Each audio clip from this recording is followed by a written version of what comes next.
Hello to everyone following Celtic with the same intensity and passion that makes this club so different from the rest, because these last days have felt a bit unusual around Lennox Town. With the calendar slowing down slightly because of the festive period, the squad has found itself in one of those rare weeks without midweek football, something that almost feels strange when you think about how relentless the schedule usually is. The gap between the win against Aberdeen and the upcoming trip to Livingston gives the players a chance to reset physically and mentally, but it also opens a valuable window for focused work on the training ground. Christmas is almost here. Families are in everyone's thoughts, yet the work does not stop. And that balance between rest and preparation can sometimes define how a team looks when it returns to competitive action. This pause has allowed the coaching staff to spend longer sessions refining ideas and drilling patterns that are harder to implement when matches come every few days.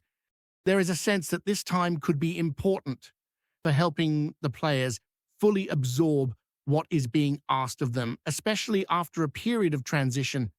When a team has been winning consistently and then faces changes in approach, routines, and demands, there is always an adjustment period. That is part of football, and it is something that does not always show immediately on the pitch. What happens behind the scenes during weeks like this often becomes visible only later, in the way a team manages games, controls moments, and reacts under pressure. One of the most interesting insights to emerge recently has been about how matches are analyzed after the final whistle. The level of detail involved in reviewing performances speaks volumes about the standards being set. Going back over a full match can take hours, with pauses, rewinds, and close attention to specific movements, decisions, and phases of play. That kind of work is not about finding excuses or dwelling on mistakes, but about clarity. It is about identifying what was done well, what can be improved, and how small moments can swing the outcome of a game. It also reflects a belief that showing players concrete examples is often more powerful than simply telling them what went wrong. That approach has already been visible at times this season, with explanations rooted in visuals and structure rather than long speeches for players, especially those adapting to new ideas. That can make the difference between confusion and understanding. It also acknowledges the reality they have faced since the change in direction. They were winning, confidence was high, and suddenly the environment shifted. Results became less consistent, and scrutiny increased. That does not mean belief disappeared inside the dressing room. If anything, it created a challenge, one that demanded honesty, patience, and a willingness to keep working even when rewards were not immediate. There has been an emphasis on recognizing effort and commitment, particularly in matches where the performance deserved more than the final scoreline suggested. Football can be cruel in that way. You can control large parts of a game, push the opposition back, and still be punished by a brief lapse, a set piece, or a moment where concentration drops. Those moments hurt most when the overall performance has been strong. Yet they also offer clear lessons. Being fully switched on for the entire 90 minutes is not just a cliche, it is a necessity at this level, and it is often in those fine margins that seasons are shaped. The victory over Aberdeen felt significant, not just because of the points, but because of the response it generated. There were signs of cohesion, intensity, and belief returning, and the reaction from the stands reflected that. When the support senses that the team is moving in the right direction, even if everything is not perfect, the atmosphere changes. There is more patience, more encouragement, and a stronger connection between the pitch and the crowd. That relationship has always been central to Celtic, and moments like that remind everyone how powerful it can be. Looking ahead to the match against Livingston, the expectation is clear. This is a game that needs to be won, and ideally won convincingly, not out of arrogance, but out of necessity. Momentum in football is fragile. One good result can lift confidence, but it needs backing up. A strong performance away from home, especially in conditions that demand focus and resilience, can reinforce the progress made and set the tone for the challenges that follow. Bigger games are always on the horizon, and building form now is essential. Away from the men's first team, there has also been significant movement within the women's side of the club. A chapter has closed with a managerial departure that brought both historic success and moments of frustration. Winning a First League title and stepping onto the European stage were milestones that will always stand out, even if domestic consistency proved elusive at times. Change, however, is part of growth, and the arrival of a new manager with proven experience in Scotland offers hope of renewed stability and ambition. There is a feeling that the women's team has faced its own challenges in terms of backing and squad turnover, and the next phase will be about rebuilding strength and identity with clear direction. Attention has also turned to upcoming cup action, with ticket allocations confirming that the support will once again travel in huge numbers. Having such a large away presence speaks to the loyalty and scale of the Celtic following, and it brings its own responsibility. Big crowds create big expectations, and there can be no room for complacency. Matches like these are opportunities to show professionalism, focus, and respect for the competition, because cup football has a habit of punishing anyone who underestimates the occasion. Television schedules have added another layer to the conversation, with kickoff times shifting and patterns changing. Evening matches under the lights bring a different energy, while Sunday afternoon games have become more familiar than in the past. These adjustments affect everyone differently, from players adapting routines to supporters planning travel. There is a sense that the landscape is evolving, and clubs must remain flexible while maintaining performance levels regardless of when the whistle blows. What matters most is that when Celtic step onto the pitch, the standards remain the same, the demands are clear, and the focus is sharp, because consistency, more than anything else, is what will define the weeks ahead. As the season continues to unfold, there is a growing sense that Celtic are entering a phase where clarity and repetition will matter more than dramatic changes. Weeks like this, where the noise from match days briefly fades, often reveal what a squad is really about. Training becomes more intense, conversations become more honest, and expectations are reinforced daily. This is where habits are built, and habits are what carry teams through difficult spells when results alone are not enough to sustain belief. For Celtic, this period feels less about reinvention and more about sharpening what is already there, refining movements, improving decision-making, and demanding consistency in every drill.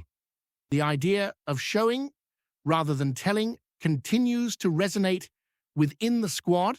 Modern footballers respond to evidence, to visual proof of what works and what does not. Seeing moments freeze-framed, angles highlighted, and distances measured creates understanding that words alone cannot always achieve. That approach also removes emotion from criticism. It becomes about actions, positioning, and timing rather than personal judgment. Over time, that can build trust between players and staff, especially during periods when external pressure is high and patience outside the club wears thin. There is also an acceptance that progress is rarely linear. Performances can improve without results immediately following, and results can arrive without performances being perfect. What matters is direction. The recent signs suggest a team that is beginning to align more closely with the ideas being asked of them. Pressing triggers look clearer, the ball circulation appears more purposeful, and there is a greater willingness to commit numbers forward while still maintaining balance. These are not overnight changes, but gradual shifts that become noticeable when watched closely. Supporters have an important role in this process, whether consciously or not. The atmosphere generated when the crowd senses effort and intent can lift players in moments when confidence wavers.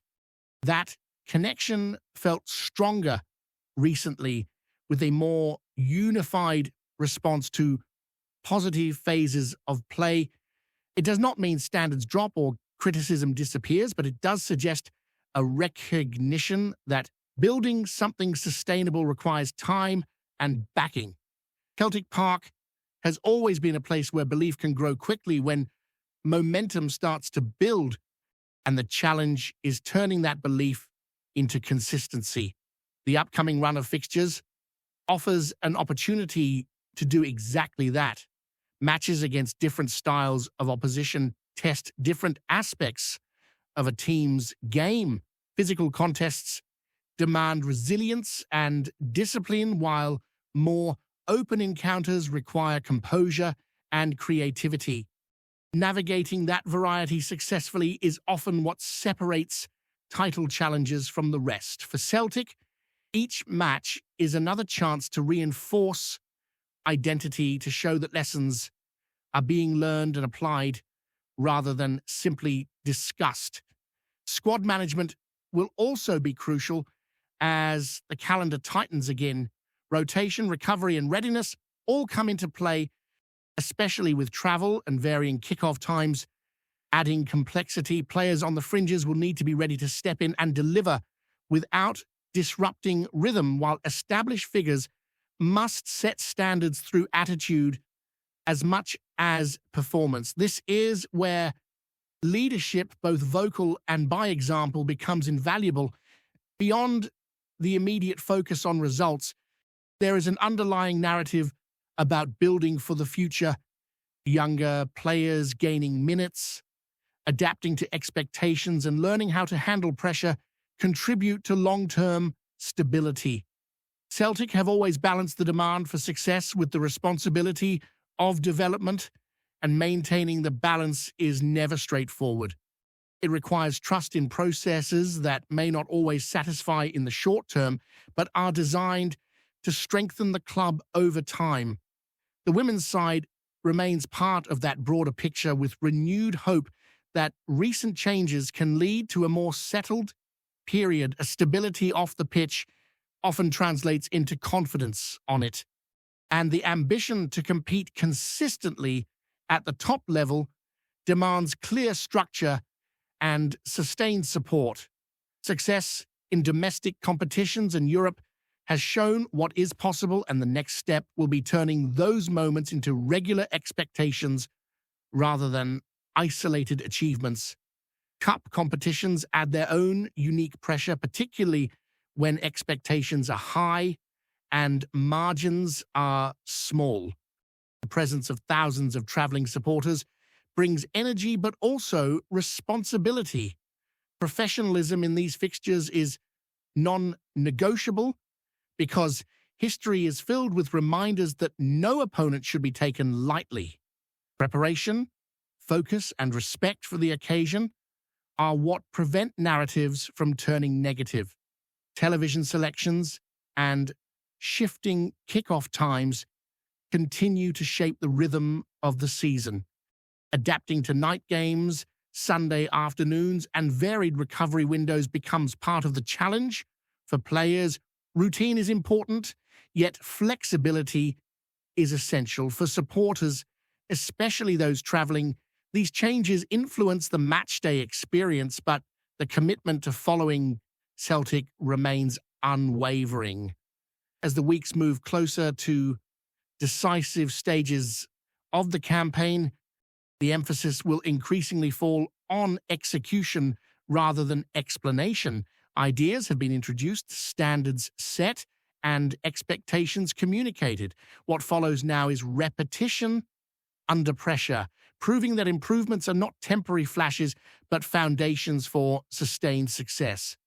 Each performance becomes another data point, another reference, another opportunity to move closer to where this team wants to be, with belief slowly growing that the pieces are starting to come together and that the path forward, while demanding, is becoming clearer with every game played. As Christmas draws closer, there is a feeling that this brief pause could prove more important than it appears on the surface. Rest, reflection, and focused preparation can sometimes be just as valuable as another match. If Celtic can use this time wisely, carrying lessons forward into the next run of fixtures, the benefits may become clear very quickly once the action resumes and the pressure inevitably rises again. Before we proceed, subscribe to our channel and enable notifications to receive all exclusive news about Celtic FC. Don't miss any details about your favorite team. It's extremely important for Celtic FC fans. Whispers are growing louder around Parkhead that Celtic could be lining up a bold move to reshape their front line, with the name of CUCHO Hernández doing the rounds among agents, scouts, and supporters alike. Nothing has been signed, nothing confirmed, but the idea alone has been enough to set tongues wagging across the city. The Colombian forward is being spoken of as the sort of striker who could give Celtic a different edge, someone capable of stretching defenses, pressing high, and turning half chances into real danger. Those close to the club suggest the recruitment team have been sounding out options that fit a more aggressive attacking profile, and Hernandez ticks plenty of boxes in that regard. Pace, sharp movement, and a touch of streetwise flair are qualities that don't go unnoticed when Celtic are weighing up how to dominate matches more convincingly. There's a sense that the club want a forward who can lead the line, but also drift wide, link play, and unsettle organized backlines. Hernandez, at his best, offers that versatility, and insiders hint that his character and hunger would suit the intensity expected in Glasgow. The noise coming from training ground watchers is that Celtic are planning ahead, not reacting, and this possible move feels very much like part of a wider vision rather than a short-term fix. Financially, it would not be a casual punt, and that only adds to the intrigue. Celtic are known for being careful operators in the market, so any serious interest suggests confidence that the player could make an immediate impact. Supporters, naturally, are divided between excitement and caution, but most agree that a statement signing up front would send a clear message. For now, it remains firmly in the realm of speculation. Yet, in football, rumors often carry a grain of truth, and the idea of CUCHO Hernández pulling on the green and white is one that refuses to go away. If Celtic are indeed serious, the chase alone hints at an ambition to make their attack feared like never before. Hello fan, don't forget to like and subscribe to the channel, as it means a lot to Celtic FC. Also, share your opinion about the news in the comments below. See you in the next video.